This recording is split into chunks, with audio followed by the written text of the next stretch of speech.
The truth of the matter is there would never be an incident like this if white students wanted to participate in taking out his hair. He would have never, and I mean never, have allowed them little girls to touch his head.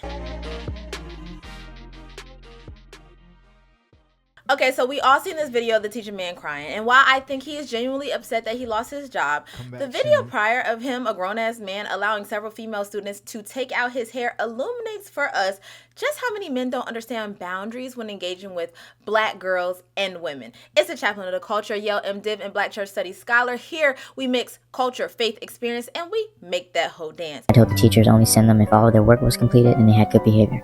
They all met the criteria, so 10 minutes before dismissal, they showed up for their job. And my admin, they're well aware of my social media presence and they love my videos.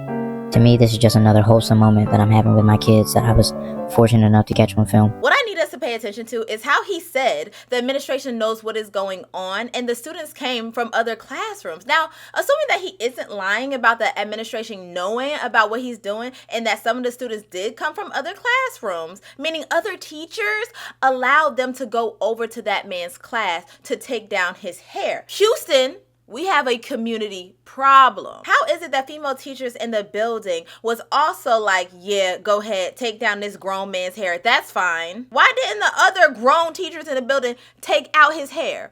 Or would that have been inappropriate between coworkers? Lock it. But to add insult to idiotic, this man shows the video again and attempts to double down. His points in doubling down, from what I could tell, is that he doesn't engage with students with any ill will and aims to support their goals, and it's weird for commenters to imply foul play here. He's just the cool teacher. But why I say this man and the rest of the school clearly doesn't understand how to prioritize protecting kids is because, say we do believe you. You are a safe place for kids. What happens when a man that is your height, your build, talks like you, has tattoos like you, has braids like you, and asks one of these little girls to come to his place to take down his hair? You're a role model, right? What exactly are you modeling, sir? You just set a precedent that it's okay and safe to unbraid grown men's hair. And there's plenty of group activities that could have been done. What happened to Four Corners and red light, green light? Really, you needed some free laborers, but we're not going to go into the residual effects of plantation politics today. But you know I got them in the repertoire. And let me prove to y'all, still writing for him in the back, just how inappropriate this is and just how unhinged our community can be for leaving black girls and black women unprotected. If this man was getting his hair taken out by a bunch of white girls, what's the conversation now? Is he still just a cool teacher? Is he still just a positive role model? Is it still okay and not a big deal? Is hair still not intimate? Is it the braids? The truth of the matter is there would never be an incident like this if white students wanted to participate in taking out his hair. He would have never, and I mean never, have allowed them little girls to touch his head. And we all would agree with him. But why is it different? Not just because it's inappropriate and potentially dangerous to little girls and would be looked at as such as it should, but also because, and even maybe primarily, messing with the black community, but also because he knows, like we know, that any internet engagement with white little girls in that manner would threaten his job and his freedom. And that is something him and the entire black community would agree on. But please pay attention. Please pay attention to when the scenario would endanger him. There is no conflicted people, no confusion, no mixed reviews. As soon as the scenario endangers the male, it's a hard stop. But when the scenario endangers these beautiful princesses, there's a back and forth. Some folk in this community will clamor to a black man and find every excuse. He didn't mean it. You know he didn't have his father in his life. He don't know how to control his temper. He need that job. Let's say all of this before they protect a black girl. They will find every which way to make it either all the girl's fault or it's not that bad. Rub that off.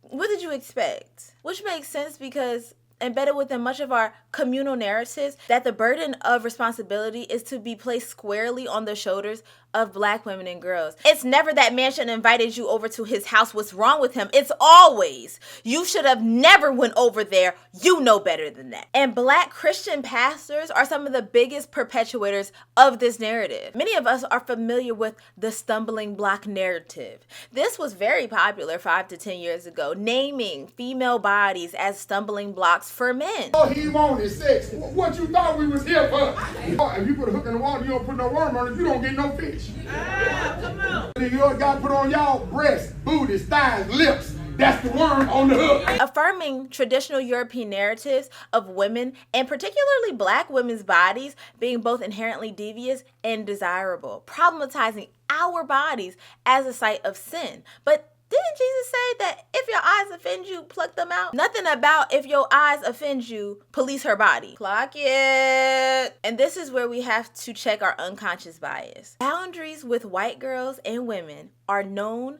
understood, and enforced in our community, primarily to protect Black men from potentially dangerous environments. Just the potential of it is enough for everybody to be like, nah, don't even give them a reason. But Black girls and women deserve the same boundaries to be known, understood, and enforced to protect them from potentially dangerous situations. Like, no, I don't even want no grown-ass man thinking that he can get that comfortable. Understanding boundaries keeps everyone safe. What did y'all think about these series of videos if you saw them all? From the first video to him crying. Yes, I feel like he was flabbergasted. But also, should he have been? Also, shouldn't he, as a teacher of minors, be socially aware? Tell me what you think in the comments, and as always, like, comment, and subscribe. It's the Chaplain of Culture, here to expand ideas and grind your gears, but I promise you're gonna have a good time. Bye!